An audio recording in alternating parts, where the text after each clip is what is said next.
दोस्तों नमस्कार। Previous year की परीक्षाओं में पूछे गए प्रश्नों से संबंधित जो रिवीजन श्रृंखला चल रही है उसके नए सत्र में आपका स्वागत है। तो चलिए आज क्वेश्चन आंसर सीरीज की जो श्रृंखला है उसको हम स्टार्ट करते हैं। तो पहला प्रश्न आपकी स्क्रीन पर दिख रहा होगा। ये क्या है? निम्नलिखित में किसने 1920 के नागपुर के भारतीय राष्ट्रीय कांग्रेस के अधिवेशन में असहयोग आंदोलन को प्रस्तावित किया था? तो किसने किया था? सी.आर. दास ने। अच्छा, आप देखेंगे कि सितंबर 1920 में कांग्रेस का विशेष अधिवेशन होता है। इसमें जब गांधी जी ने असहयोग का प्रस्ताव कांग्रेस के मंच पे रखा तो इसका विरोध किसने किया था? सी.आर. दास ने। और ये कहाँ हुआ था? कलकत्ता में। इसीलिए गांधी जी ने सी.आर. दास को अपनी तरफ मिला लिया और जब कांग्रेस का रेगुलर अधिवेशन दिसंबर 1920 में नागपुर में हुआ, दिसंबर 1920 में नागपुर में हुआ, तो उस समय किससे प्रस्तावित कराया असहयोग आंदोलन का प्रस्ताव? तो सी.आर. दास से ही प्रस्तावित करा दिया। और इसका समर्थन कौन करता है? तो मोतीलाल नेहरू कर देते हैं। इस प्रकार क्या होता है? असहयोग प्रस्ताव कांग्रेस के मंच से पास हो जाता है। इसी समय गांधी जी ने कहा था कि यदि आप हमारे द्वारा बताए गए मार्ग पर चल करके असहयोग आंदोलन को आगे बढ़ाएंगे तो मैं आपको विश्वास दिलाता हूं कि 1 वर्ष के अंदर मैं आपको स्वराज दिला दूंगा। 1 वर्ष के अंदर। चलिए अगला क्वेश्चन देखते हैं। अगला क्वेश्चन क्या है? भारतीय राष्ट्रीय कांग्रेस ने पहला असहयोग आंदोलन किस वर्ष शुरू किया? तो देखिए, असहयोग आंदोलन भारतीय राष्ट्रीय कांग्रेस ने शुरू किया था 1 अगस्त 1920 को। और इसको कांग्रेस के मंच से कब पास कराया गया? दिसंबर 1920 के नागपुर अधिवेशन में, जिसकी अध्यक्षता किसने की थी? वी राघवाचारी ने की थी। किसने की थी? वी राघवाचारी ने इसकी अध्यक्ष। इस प्रकार आप देखेंगे तो कब ये स्टार्ट हुआ था? ये स्टार्ट हुआ था 1 अगस्त 1920 को। अच्छा, इसी दिन 1 अगस्त 1920 को बाल गंगाधर तिलक की मृत्यु भी हो गई थी। ये भी प्रश्न एग्जाम में पूछा गया है। अगला प्रश्न देखते हैं। भारतीय राष्ट्रीय कांग्रेस ने असहयोग आंदोलन किस वर्ष प्रारंभ किया? तो 1 अगस्त 1920 को। कब प्रारंभ किया था? 1 अगस्त 1920 को। इस प्रकार इसका आंसर सी हो गया। अगला क्वेश्चन देखिए। महात्मा गांधी द्वारा चलाया गया पहला जन आंदोलन कौन था? तो इसमें नील आंदोलन, नमक आंदोलन, भारत छोड़ो आंदोलन। अब नील आंदोलन नमक आंदोलन 1930 में है, भारत छोड़ो 1942 में है। नील आंदोलन आप कह सकते हैं 3 कठिया पद्धति जो प्रचलित थी वो 1917 में था। लेकिन प्रथम जन आंदोलन अगर पूछा जाए, वैसे नील आंदोलन चंपारण सत्याग्रह नील से ही रिलेटेड था। लेकिन जन आंदोलन पूछा जाए तो कौन सा हो जाएगा? असहयोग आंदोलन। खिलाफत के प्रश्न पर असहयोग आंदोलन कब स्टार्ट हुआ? तो 1920 में। कब प्रारंभ हुआ? 1 अगस्त 1920 में असहयोग आंदोलन प्रारंभ हुआ था। खिलाफत के प्रश्न पर क्यों? तो खिलाफत के प्रश्न पर इसलिए कि जब जून 1920 में खिलाफत कमेटी की बैठक होती है, कहाँ? इलाहाबाद में। तो यहीं पर गांधी जी को कहा गया था कि आप खिलाफत को लीड करिए। तो खिलाफत को लीड करने के लिए उन्होंने असहयोग आंदोलन कब स्टार्ट कर दिया? 1 अगस्त 1920 को। और तब कांग्रेस के मंच से पास भी नहीं कराया था। पास ये होता है दिसंबर 1920 के नागपुर अधिवेशन में, जिसकी अध्यक्षता वी राघवाचारी ने की थी। लेकिन स्टार्ट कब हो जाता है? तो 1 अगस्त 1920 को। तो इसका आंसर बी हो गया। अगला देखिए। निम्न में से कौन सा एक असहयोग आंदोलन को प्रारंभ करने का कारण नहीं है? तो देखेंगे, रोलेक्ट सत्याग्रह, पंजाब में अत्याचार, खिलाफत। ये तीनों क्या है? ये असहयोग आंदोलन के पहले ये घटनाएं हो गई थी। इन्हीं तीनों की पृष्ठभूमि में ही असहयोग आंदोलन स्टार्ट होता है। नमक आंदोलन तो 1930 का है, तो ये नहीं होगा, बाकी तीनों हो जाएंगे। जैसे पूछ रहा है कौन सा नहीं है, तो बी नहीं होगा। अगला देखिए। गांधी जी ने असहयोग आंदोलन कब प्रारंभ किया? तो मैंने अभी आपको बता दिया 1 अगस्त 1920। अगला देखिए, 1 वर्ष में स्वराज का नारा गांधी जी ने कब दिया? तो मैंने अभी आपको बताया कि जब कांग्रेस के मंच से असहयोग का प्रस्ताव पास हो जाता है, उस समय गांधी जी ने कहा था कि यदि आप हमारे द्वारा बताए गए मार्गों पर चल करके असहयोग आंदोलन को आगे बढ़ाएंगे तो मैं आपको विश्वास दिलाता हूं कि मैं 1 वर्ष के अंदर आपको स्वराज दिला दूंगा। 1919 के सुधारों की भारतीयों की आकांक्षाओं को पूर्ण करने में असफलता के साथ भारतीय राष्ट्रीय कांग्रेस ने स्वराज अथवा स्वशासन हेतु आंदोलन किसके नेतृत्व में किया था? तो 1919 का जो असहयोग आंदोलन स्वराज प्राप्त करने के लिए किया गया था, किसके नेतृत्व में किया गया था? तो महात्मा गांधी के नेतृत्व में किया गया था। इस प्रकार इसका आंसर ए हो जाएगा। अगला देखिए, 1 वर्ष के भीतर स्वराज की प्राप्ति का लक्ष्य था किसका? असहयोग आंदोलन का। किसने कहा था? गांधी जी ने कहा था। अगला क्वेश्चन देखिए, निम्नलिखित कथनों में कौन सा असहयोग आंदोलन के संबंध में सही नहीं है? तो यह 1920 से 1922 तक चला, बिल्कुल सही है, क्योंकि 1 अगस्त 1920 को ये स्टार्ट हुआ था और चलता कब है? तो ये लगभग 12 फरवरी 1922 को स्थगित होता है बारदोली प्रस्ताव के तहत। तो ये ठीक है। 1 वर्ष के भीतर स्वराज प्राप्ति का लक्ष्य था, ये गांधी जी ने स्वयं कहा था। इसमें बहिष्कार की योजना थी, बिल्कुल सही, क्योंकि इसमें सरकारी संस्थाओं का, सरकारी प्रोग्रामों का और सरकारी संस्थाओं का, सभी का इसमें क्या करना था? बहिष्कार करना था। एम.ए. जिन्ना ने इस आंदोलन का समर्थन किया, तो यही गलत है। एम.ए. जिन्ना ने इस आंदोलन का समर्थन नहीं किया था, तो इसमें आंसर क्या हो जाएगा? डी हो जाएगा। अगला क्वेश्चन देखिए, गांधी जी के असहयोग आंदोलन में लोगों को शराब से परहेज करने का आग्रह किया गया, फलस्वरूप सरकार ने राजस्व में भारी कमी आई। एक प्रदेश की सरकार ने लोगों को फिर से शराब पीने को प्रेरित करने के लिए प्रमुख व्यक्तियों की सूची प्रसारित की। अच्छा, ये क्वेश्चन आया है बीपीएससी स्पेशल का है, मतलब बिहार पीसीएस में आया हुआ है, तो इसमें देखेंगे आंसर हो जाएगा बिहार, चूंकि बिहार की सरकार ने कुछ विशिष्ट लोगों की सूची जारी की जिससे लोगों को ये प्रेरित किया कि ये लोग शराब पीते थे तो आपको भी पीना चाहिए, इसका बहिष्कार नहीं करना चाहिए। अगला क्वेश्चन 13वां है, निम्नलिखित कथनों पर ध्यान दीजिए। असहयोग आंदोलन से कांग्रेस सर्वप्रथम जन आंदोलन बनी, बिल्कुल सही, चूंकि देखेंगे सामान्य लोगों में भी अब कांग्रेस के प्रति चेतना आ गई थी कि कांग्रेस क्या कर रही है, भारतीयों के पक्ष में अंग्रेजों के विरुद्ध आंदोलन चला रही। दूसरा, हिंदू मुस्लिम एकता में वृद्धि हुई, ये भी सही है, क्योंकि इसी आंदोलन में देखेंगे मुसलमान और हिंदू मिलकर साथ काम कर रहे थे। तीसरा, जनता के मन में ब्रिटिश शक्ति का भय हट गया, कुछ हद तक इसमें जरूर हट गया था। लेकिन चौथा क्वेश्चन क्या है, ब्रिटेन सरकार भारतीयों को राजनीतिक रियायतें देने के लिए राजी हुई, ये गलत है, क्योंकि कोई भी राजनीतिक रियायत ब्रिटेन के सरकार द्वारा नहीं दी गई थी। इस प्रकार चौथा नहीं होगा। जब चौथा नहीं होगा तो कौन सा सही हो जाएगा? 1, 2, 3 बी सही हो गया। अगला क्वेश्चन क्या है, ब्रिटिश सरकार ने महात्मा गांधी को जो उपाधि दी थी उसे असहयोग आंदोलन के दौरान वापस कर दिया, तो कौन सी उपाधि थी? कैसर हिंद की उपाधि थी। अच्छा, देखेंगे असहयोग आंदोलन जब गांधी जी ने स्टार्ट किया तो उस समय गांधी जी ने अपनी कैसर हिंद की उपाधि और जमुना लाल बजाज ने राय बहादुर की उपाधि त्याग कर इस आंदोलन में भाग लिया था, तो ये याद रखेंगे। अगला क्वेश्चन है, किसने असहयोग आंदोलन के दौरान अपनी वकालत छोड़ दी? तो चित्तरंजन दास ने अपनी वकालत छोड़ दी। वकालत कौन कौन छोड़ता है? तो देखेंगे चित्तरंजन दास, मोतीलाल नेहरू, लाला लाजपत राय, वल्लभ भाई, विट्ठल भाई, ये सभी क्या है? ये सभी लोग अपनी वकालत छोड़ देते हैं। तो इसमें कौन सा नाम आ रहा है? चित्तरंजन दास का। तो इस प्रकार आंसर क्या हो जाएगा? डी हो जाएगा। चलिए अगला पीडीएफ देखते हैं, पीडीएफ 2। इसमें क्या है, निम्नलिखित में किसने असहयोग आंदोलन का समर्थन किया परंतु परिणाम नहीं दे सकते? तो आप देखेंगे कि तिलक जी ने इसका समर्थन किया था, लेकिन 1 अगस्त 1920 को उनकी मृत्यु हो जाती है, जिस दिन असहयोग आंदोलन स्टार्ट हुआ था। इस प्रकार इसका आंसर क्या हो जाएगा? ए हो जाएगा। अगला क्वेश्चन, किस क्षेत्र में राहुल सांकृत्यायन ने 1920 में असहयोग आंदोलन सक्रिय भाग लिया? तो ये बीपीएससी स्पेशल है, तो इसमें छपरा हो गया आंसर।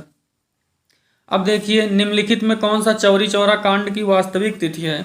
तो चौरी चौरा कांड की वास्तविक तिथि 4 फरवरी 1922 है। इसमें 5 फरवरी हो गया, ये गलत है, 4 फरवरी 1922 है। इस प्रकार इसका आंसर क्या हो जाएगा? बी हो जाएगा। अच्छा, चौरी चौरा नामक स्थान है कहाँ? चौरी चौरा नामक स्थान है गोरखपुर में। कहाँ है? गोरखपुर में। यहीं पर एक घटना हुई थी जिसके कारण असहयोग आंदोलन को स्थगित करना पड़ा। तो ये कब हुआ था? 4 फरवरी 1922 को। अगला क्वेश्चन क्या है? चौरी चौरा किस जनपद में है? तो गोरखपुर में। मैंने अभी आपको बता दिया। किस घटना के कारण असहयोग आंदोलन को वापस ले लिया गया? चौरी चौरा कांड। अब ये घटना क्या थी? तो गोरखपुर जिले में आप देखेंगे असहयोग आंदोलनकारी चौरी चौरा नामक स्थान से जा रहे थे। उसी समय चौरी चौरा नामक स्थान पे जो वहाँ का चौकी थी, वहाँ के सिपाहियों ने उन पर गोली चला दी। तो इसके प्रतिरोध में आंदोलनकारियों ने क्या किया? तो आंदोलनकारियों ने पूरी चौकी को ही जला दिया, जिससे बहुत सारे सिपाही मारे गए। इस घटना से गांधी जी द्रवित हो जाते हैं, गांधी जी दुखी हो जाते हैं। और गांधी जी उस समय गुजरात में थे, इसलिए 12 फरवरी 1922 को बारदोली में कांग्रेस वर्किंग कमेटी की बैठक बुलाते हैं और बारदोली प्रस्ताव के तहत असहयोग आंदोलन को वापस ले लेते हैं। ठीक है, तो इस प्रकार इसका आंसर क्या हो जाएगा? चौरी चौरा कांड, जो 4 फरवरी 1922 को हुआ था।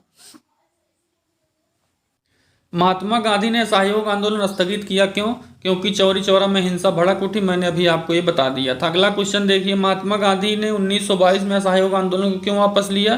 तो चूंकि 4 फरवरी 1922 को चौरी चौरा में घटना हो गई थी, जिससे बहुत सारे सिपाहियों की मृत्यु हो गई थी। इस प्रकार इसका आंसर हो गया सी। अगला क्वेश्चन देखिए, किस घटना के बाद महात्मा गांधी ने असहयोग आंदोलन को अपनी हिमालय जैसी भूल बताया? किस घटना के बाद महात्मा गांधी ने असहयोग आंदोलन को अपनी हिमालय जैसी भूल बताया? अच्छा, तो ये घटना थी, आप कह सकते हैं, जो अमृतसर का जलियांवाला बाग हत्याकांड हुआ था, उसके बाद गांधी जी ने ये वक्तव्य दिया था। इसमें ये सभी जो चारों घटनाएं हैं ये नहीं होंगी। ठीक है, तो इसमें चारों ऑप्शन सही नहीं है। इसमें क्या रहेगा? अमृतसर का जो जलियांवाला बाग हत्याकांड हुआ था, उसी के बाद गांधी जी ने क्या कहा था? कहा था कि ये हिमालय जैसी भूल है अपने। अच्छा देखिए, ये असहयोग आंदोलन के बारे में नहीं कहा था, उन्होंने जलियांवाला बाग हत्याकांड के बाद अपने सत्याग्रह को कहा था कि ये हमारी सत्याग्रह जो तो हिमालय जैसी भूल था। चूंकि उन्होंने क्या, देशव्यापी जो रॉलेट एक्ट आया था, उसका देशव्यापी विरोध करने का निर्णय लिया था, उसके विरोध में सत्याग्रह चलाने का निर्णय लिया था। उसी जो उन्होंने देशव्यापी आंदोलन करने के लिए कहा था, उसी क्रम में आप देखेंगे तो सैफुद्दीन किचलू और सत्यपाल उसका विरोध करने के लिए कहाँ निकलते हैं? पंजाब में। उनको गिरफ्तार कर लिया जाता है। उनकी गिरफ्तारी के विरोध में जलियांवाला बाग में कुछ लोग इकट्ठा होते हैं, वहाँ गोलियां चलाई जाती हैं, उनकी मृत्यु हो जाती है। इसी के बाद आप देखेंगे जनता को संबोधित करते हुए गांधी जी ने कहा था कि ये जो आंदोलन था ये हमारी हिमालय जैसी भूल थी। असहयोग आंदोलन के बारे में उन्होंने नहीं कहा था। इस प्रकार इसमें चारों ऑप्शन नहीं होंगे। अगला क्वेश्चन देखिए, चौरी चौरा घटना के समय महात्मा गांधी कहाँ थे? तो बारदोली में थे। बारदोली में ही आप देखेंगे 12 फरवरी 1922 को बारदोली प्रस्ताव के तहत असहयोग आंदोलन को वापस ले लेते हैं। अगला क्वेश्चन, असहयोग आंदोलन 1920 में प्रारंभ हुआ, बताइए कब समाप्त हुआ? तो 4 फरवरी 1922 को। इस प्रकार इसका आंसर सी हो जाएगा। अगला क्वेश्चन देखिए, दिल्ली में 24 फरवरी 1922 को आयोजित अखिल भारतीय कांग्रेस समिति की बैठक में असहयोग आंदोलन वापस लेने के लिए गांधी जी के विरुद्ध निंदा प्रस्ताव किसने प्रस्तुत किया? तो 12 फरवरी को वापस लिया गया था बारदोली प्रस्ताव के तहत, और 24 फरवरी को एक कांग्रेस कार्य समिति की बैठक होती है। कहाँ होती है? दिल्ली में। इसमें डॉक्टर मुंजे ने गांधी जी के खिलाफ क्या किया था? निंदा प्रस्ताव प्रस्तुत किया था। इस प्रकार इसका आंसर डी हो जाएगा। अगला क्वेश्चन देखिए, असहयोग आंदोलन के स्थगन संबंधी घटनाओं को क्रम के अनुसार इंगित करना है। तो सबसे पहले देखेंगे चौरी चौरा में गोली कांड हुआ था, कौन किया था? तो पुलिस ने चलाया था। इसके बाद आंदोलनकारियों ने क्या किया? थाने को फूंक दिया, दूसरी घटना होती है। इसके बाद गांधी जी ने क्या किया? असहयोग आंदोलन वापस कर दिया, ये तीसरी घटना होती है। इसके बाद गांधी जी को गिरफ्तार कर लिया, ये चौथी घटना होती है।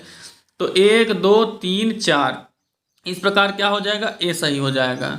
अगला क्वेश्चन देखिए, असहयोग आंदोलन के दौरान बिहार में कृषकों का नेतृत्व कौन कर रहा था? स्वामी विद्यानंद कर रहे थे। ये बीपीएससी में आया हुआ है। निम्नलिखित घटनाओं का सही क्रम कूट के अनुसार बताना है। तो सबसे पहले देखेंगे चौरी चौरा कांड होता है। चौरी चौरा कांड जब हो जाएगा तो असहयोग आंदोलन स्थगित हो जाएगा, एक के बाद दो, फिर अच्छा, असहयोग आंदोलन स्थगित कैसे होता है? पहले बारदोली प्रस्ताव आता है ना, बारदोली प्रस्ताव के द्वारा स्थगित होता है। तो सबसे पहले 1, इसके बाद बारदोली प्रस्ताव आएगा 12 फरवरी 1922 को, तो 3, असहयोग आंदोलन स्थगित हो गया तो 2, तो 1 3 2 कौन आ रहा है? सी आ रहा है, तो सी सही हो गया। अगला क्वेश्चन देखिए, 1923 से 28 के काल में भारतीय राजनीति में क्रांतिकारी गतिविधियों की पुनरावृत्ति का कारण क्या था? गांधी जी ने कहा था कि असहयोग आंदोलन के दौरान 1 वर्ष में स्वराज दिला देंगे। जब स्वराज नहीं मिला और असहयोग आंदोलन स्थगित हो गया, तो इसके बाद फिर जो भारतीय नवयुवक थे उस समय के, उन्होंने फिर से क्रांति का रास्ता चुना। क्यों? क्योंकि असहयोग आंदोलन की असफलता के कारण। इस प्रकार क्या हो जाएगा? गांधी जी के असहयोग आंदोलन के स्थगन के कारण। ऑप्शन क्या हो जाएगा? बी सही हो गया। अब देखिए अगला क्वेश्चन क्या है, असहयोग आंदोलन के दौरान विदेशी वस्त्रों की होली जलाए जाने पर किसने गांधी जी को लिखा कि यह निष्ठुर बर्बादी है? तो रविन्द्रनाथ टैगोर जो थे वो विदेशी वस्त्रों की होली जलाए जाने के पक्ष में नहीं थे, इसलिए उन्होंने इसे क्या कहा? निष्ठुर बर्बादी। इस प्रकार इसका आंसर क्या हो गया? बी। अगला क्वेश्चन, निम्नलिखित में किसने असहयोग आंदोलन के दौरान विदेशी वस्त्रों की होली जलाए जाने का विरोध किया? रविन्द्रनाथ टैगोर। Option A. निम्नलिखित संस्थाओं में किसने असहयोग आंदोलन के दौरान स्थापित किए? कौन कौन सी संस्था? तो आप देखेंगे काशी हिंदू विश्वविद्यालय 1916 में स्थापित किया गया था, तो ये नहीं होगा। और आप देखेंगे ये तीनों, गुजरात विद्यापीठ, जामिया मिलिया और काशी विद्यापीठ, ये तीनों क्या हुए थे? ये असहयोग आंदोलन के दौरान स्थापित हुए थे। इस प्रकार इसका ऑप्शन में आंसर में कौन सा ऑप्शन होना चाहिए? तो इसमें ऑप्शन कट गया है, लेकिन 1 2 3 जिस ऑप्शन में होंगे वही सही होगा। अगला क्वेश्चन देखिए, 1921-22 में असहयोग आंदोलन का मुख्य प्रतिफल क्या था? तो हिंदू मुस्लिम एकता है, चूंकि हिंदू मुसलमानों ने दोनों ने मिल करके इस आंदोलन को आगे बढ़ाया था। कौन सुमेलित नहीं है? तो भारतीय राष्ट्रीय कांग्रेस की स्थापना 1885 में हुई, ये सही है। बंगाल विभाजन 16 अक्टूबर 1905 को प्रभावी हुआ, ये भी सही है। मार्ले मिंटो सुधार 1909 को आया, जिसे हम भारत सरकार अधिनियम 1909 जानते हैं, ये भी सही है। असहयोग आंदोलन 1930 में नहीं हुआ था, ये 1 अगस्त 1920 को हुआ था। इस प्रकार ये गलत है, तो इसका ऑप्शन क्या हो गया? इसका ऑप्शन हो गया डी। अगला क्वेश्चन देखिए, कौन सुमेलित है? तो 1920 में रोलेट सत्याग्रह है, गलत है, ये हुआ था 1919 में। असहयोग आंदोलन किस में प्रारंभ हुआ? ये भी गलत है, चूंकि ये प्रारंभ हुआ था 1920 में। भारतीय राष्ट्रीय कांग्रेस का लाहौर अधिवेशन हुआ था 1929 में। तो इस प्रकार ये तीनों गलत हो गए। और सही कौन होगा? बी। 1931 में राजगुरु को फांसी हुई थी, क्योंकि 23 मार्च 1931 के 3 लोगों को फांसी हुई थी। किसको किसको? तो भगत सिंह, सुखदेव और राजगुरु को फांसी हुई थी। इसका ऑप्शन क्या हो गया? बी हो गया। अगला क्वेश्चन देखिए, निम्नलिखित वक्तव्यों पर विचार कीजिए। महात्मा गांधी द्वारा 1922 में असहयोग आंदोलन स्थगित कर दिया, ये सही है। इसका स्थगन सी.आर. दास और मोतीलाल ने विरोध किया, ये भी सही है। सही दोनों है, लेकिन कथन कारण की व्याख्या क्यों नहीं? क्योंकि असहयोग आंदोलन इनके विरोध के कारण नहीं स्थगित हुआ था, बल्कि चौरी चौरा कांड के कारण स्थगित हुआ था। इसलिए कथन और कारण दोनों सही हैं, लेकिन आर की व्याख्या नहीं है। इसका ऑप्शन क्या हो गया? बी हो गया। अगला देखिए, असहयोग आंदोलन के दौरान पटना कॉलेज किसने छोड़ा? तो जयप्रकाश नारायण ने छोड़ा था। ये बीपीएससी में आया हुआ क्वेश्चन है। अगला देखिए, निम्नलिखित में कौन असहयोग आंदोलन विरोधी सभा की स्थापना की थी? तो इसमें ऑप्शन कट गया है, तो चलिए इसको छोड़ देते हैं। अगला देखिए, भारत में स्वराज पार्टी की स्थापना निम्नलिखित में किन कारणों से, एक व अधिक कारणों के लिए हुई थी? तो आप देखेंगे असहयोग आंदोलन के स्थगन के कारण हुई थी। किसकी स्थापना? स्वराज पार्टी की स्थापना। क्योंकि गांधी जी ने असहयोग आंदोलन वापस ले लिया, तो पहला तो कारण ये है क्योंकि 1 वर्ष के भीतर उन्होंने स्वराज देने के लिए दिया था, कहा था, स्वराज मिला नहीं और आंदोलन भी स्थगित हो गया। इसलिए क्या किया? तो मोतीलाल नेहरू और चित्तरंजन दास ने इलाहाबाद में स्वराज पार्टी की स्थापना की। पहला कारण ये। दूसरा आप देखेंगे तो ये लोग काउंसिलों में प्रवेश करके वहां पे जा करके भारत शासन अधिनियम को उच्छेदन करना चाहते थे 1919 के।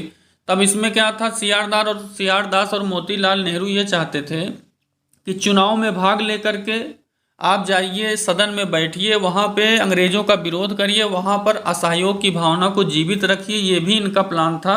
तो ये दोनों सही हो गया। तीसरा क्या? ब्रिटिश सरकार द्वारा दमन, ये गलत है।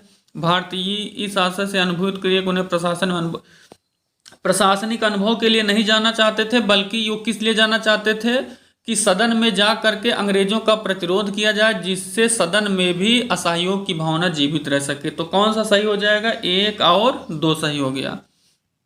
अगला देखिए, निम्नलिखित में किसने स्वराज पार्टी का निर्माण करने के लिए कांग्रेस के अध्यक्ष पद से त्यागपत्र दे दिया? तो आप देखिए 1921 में सीआर दास अहमदाबाद के कांग्रेस अधिवेशन के अध्यक्ष थे, लेकिन जेल में थे, इसलिए इसकी अध्यक्षता हकीम अजमल खान ने की।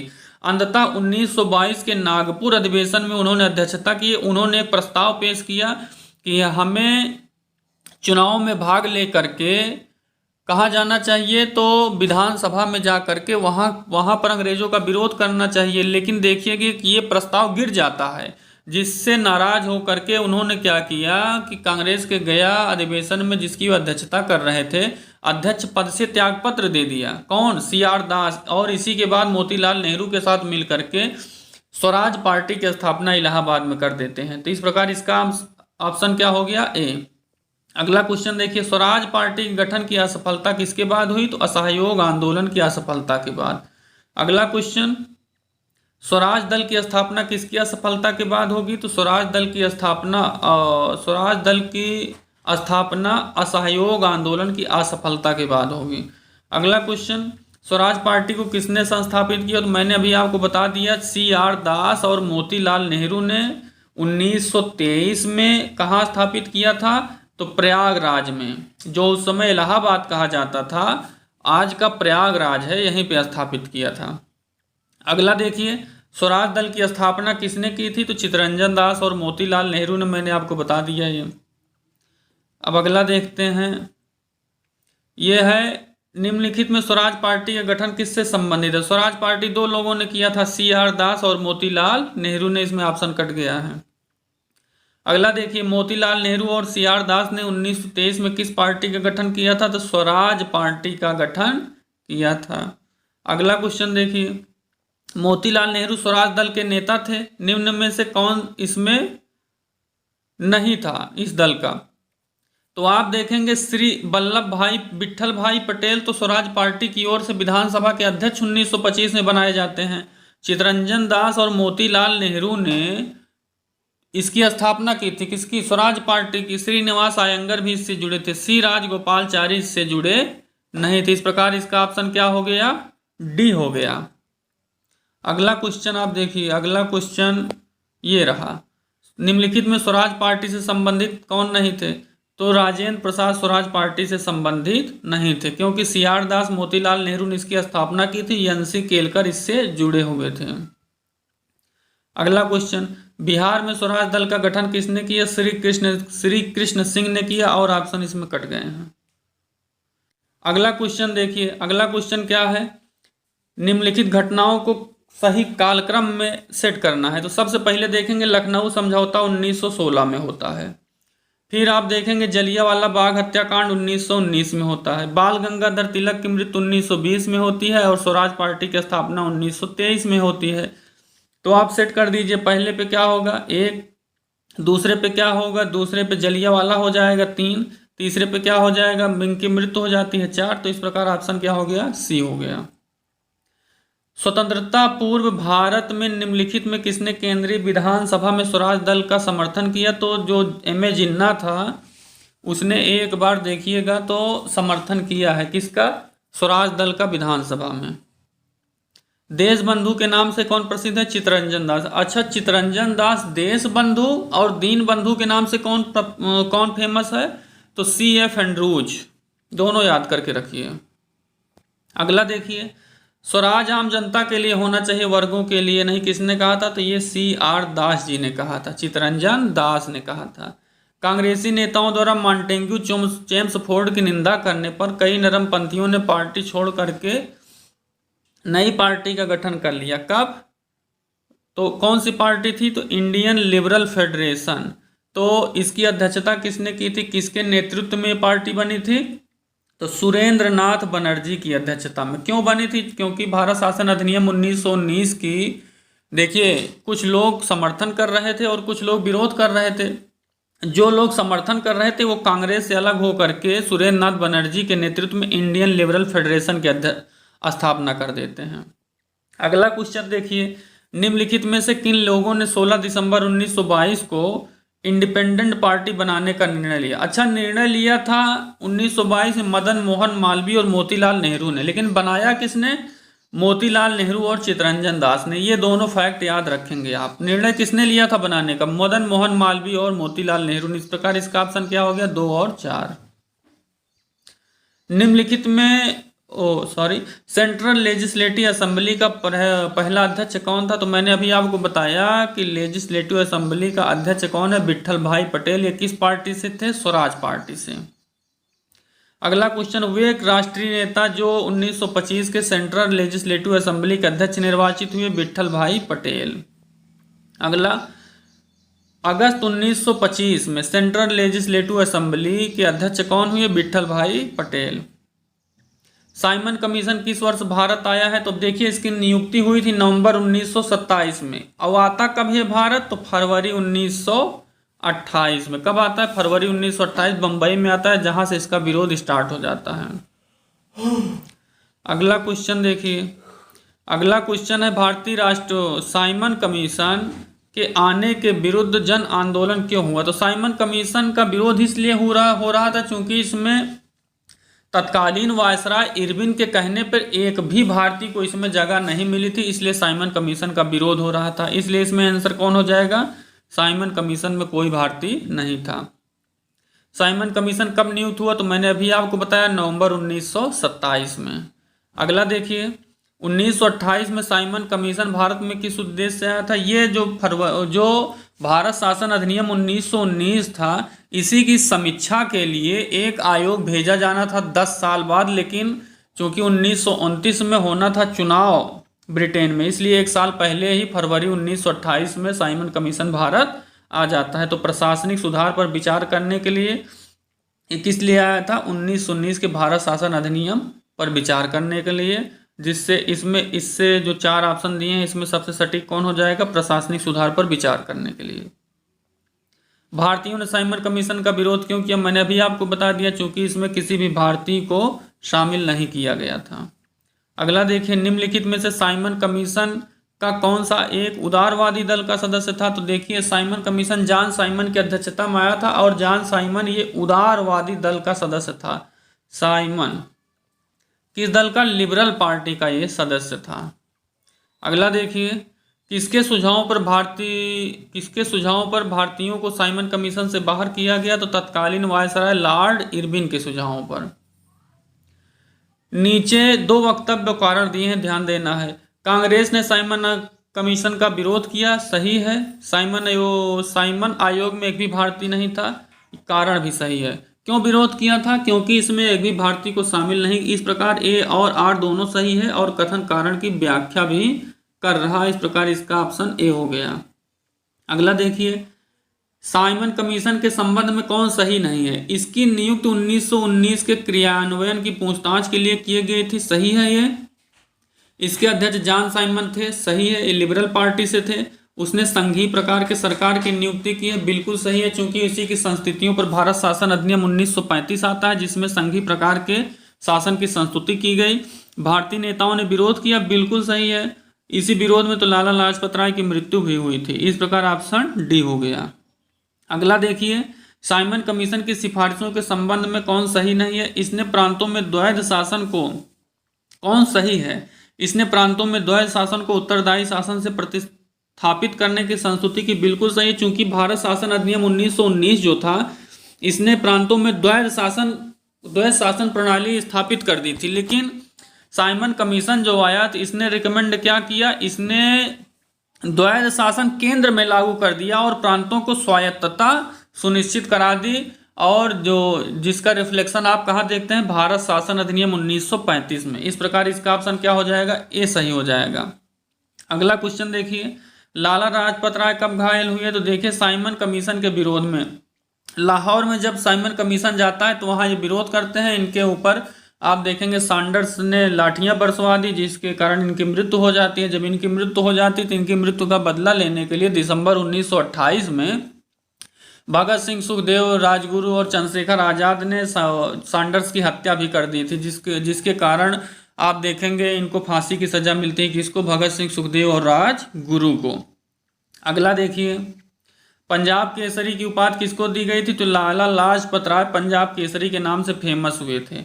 1928 में लाहौर में लाला लाजपत राय के नेतृत्व में साइमन आयोग का विरोध आयोजित किया गया। ये सही है, साइमन आयोग में भी भारतीय नहीं था। कारण भी सही है, इसीलिए विरोध भी किया जा रहा था। इस प्रकार कथन और कारण सही है, इसकी व्याख्या भी कर रहा, ए हो गया इसमें।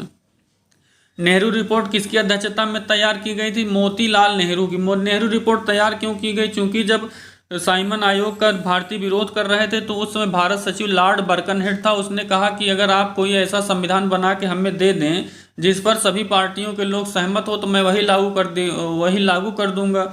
इसीलिए कांग्रेस ने नेहरू की अध्यक्षता में, मोतीलाल नेहरू की अध्यक्षता में एक कमेटी गठित की थी जिसका नाम क्या था? नेहरू कमेटी। जिसका नाम था नेहरू कमेटी। क्या नाम था? नेहरू कमेटी। और इसी नेहरू कमेटी ने अपनी संस्तुतियां दी हैं। तो नेहरू कमेटी किसकी अध्यक्षता में तैयार? मोतीलाल नेहरू। अगला क्वेश्चन देखिए, निम्नलिखित में किसने भारत में सर्वप्रथम औपनिवेशिक स्वराज की मांग की? तो देखिए, औपनिवेशिक स्वराज की मांग सर्वप्रथम मोतीलाल नेहरू ने की है विधानसभा में जाकर के। लेकिन चूंकि मोतीलाल नेहरू के साथ गोविंद बल्लभ पंत का नाम दे दिया, इन्होंने मांग की नहीं थी। इस प्रकार बी नहीं लेंगे, हम लेंगे सी, क्योंकि मोतीलाल नेहरू कमेटी जो बनी थी उसमें ये दोनों लोग सदस्य थे और उसमें औपनिवेशिक स्वराज की मांग की गई थी। इस प्रकार इसका ऑप्शन क्या हो गया? तेज बहादुर सप्रू और जयकर, ऑप्शन सी। अगला देखिए, भारतीय स्वतंत्रता आंदोलन के संदर्भ में नेहरू रिपोर्ट में कौन सी अनुशंसा की गई? तो भारत के लिए पूर्ण स्वतंत्रता ये नहीं की गई थी, डोमिनियन स्टेट की गई थी। तो 3 नहीं होगा तो डी गलत हो गया। और कौन गलत हो गया? सी गलत हो गया। अब 2 बचते हैं, ए और सी। अल्पसंख्यकों हेतु आरक्षित स्थानों के लिए संयुक्त निर्वाचन क्षेत्र, ये सही है। उसने 2 के लिए मांग की थी, 2 सही हो गया। तो 3 में से चूंकि 1 सही नहीं है, 1 केवल सही नहीं हो, सॉरी इसमें थोड़ा सा गड़बड़ हो गया। देखिए, जब 1 सही नहीं होगा तो ये गलत हो गया, डी, सी और ए। अब इसमें देखिए एलिमिनेशन ट्रिक से क्या हो जाएगा? बी सही हो जाएगा। लेकिन आप जानते रहिए कि इसमें क्या होगा? अल्पसंख्यकों हेतु आरक्षित स्थानों के लिए संयुक्त निर्वाचन क्षेत्र इसमें व्यवस्था की गई थी। क्योंकि अभी तक क्या था? अभी तक सांप्रदायिक निर्वाचन प्रणाली के तहत मुसलमानों के लिए स्पेशल व्यवस्था की गई थी, उसको उन्होंने किस में चेंज कर दिया? संयुक्त निर्वाचन प्रणाली में। और मौलिक अधिकारों का प्रावधान भी सर्वप्रथम नेहरू कमेटी में किया गया। इस प्रकार कौन सा सही हो जाएगा? बी और सी, ऑप्शन बी। अगला देखिए, अगला है, निम्नलिखित में कौन सा 1928 में इंडिपेंडेंस फॉर इंडिया लीग के गठन से संबद्ध थे? ये एक बार देखना पड़ेगा थोड़ा। ठीक है, ठीक। हाँ देखिए, 17वां क्वेश्चन है, 1928 में इंडिपेंडेंस फॉर इंडिया लीग से कौन संबद्ध है? तो नेहरू कमेटी में आप देखिएगा डोमिनियन स्टेट की मांग की गई थी। इसी के विरोध में सुभाष चंद्र बोस और जवाहरलाल नेहरू ने इंडिपेंडेंस फॉर इंडिया लीग का गठन किया। इस प्रकार इसका ऑप्शन सी सही हो जाएगा। अगला देखिए, नेहरू कमेटी जो तैयार की गई थी किसकी अध्यक्षता में? मोतीलाल नेहरू की। इसका विषय क्या था? भारत में संवैधानिक व्यवस्थाएं। इस प्रकार इसका ऑप्शन सी सही हो गया। अगला देखिए, मुस्लिम लीग ने 14 सूत्री मांग जो थी किस अधिवेशन में रखा?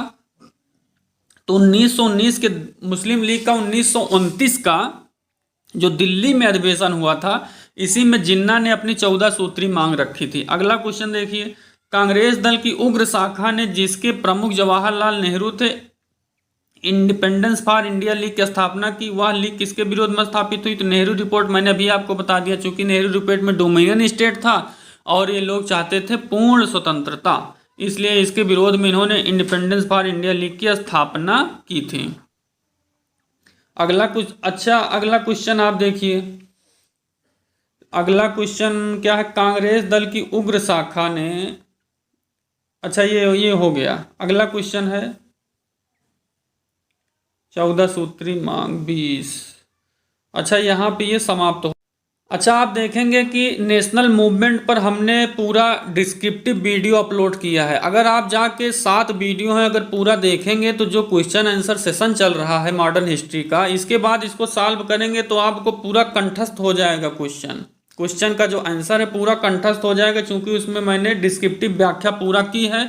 जो भी घटनाएं हुई हैं उनका क्रमबद्ध तरीके से वर्णन किया है। इसलिए पहले उसको देखिए, इसके बाद इसको आप देखेंगे तो चीज़ें आपको कंठस्थ हो जाएंगी। और अगर आपको ये वीडियो अच्छा लग रहा होगा तो आप चैनल को सब्सक्राइब करेंगे, अपने मित्रों के बीच में शेयर करेंगे, वीडियो को लाइक भी करेंगे। अब हम मिलेंगे आपसे अगले वीडियो में, तब तक के लिए धन्यवाद।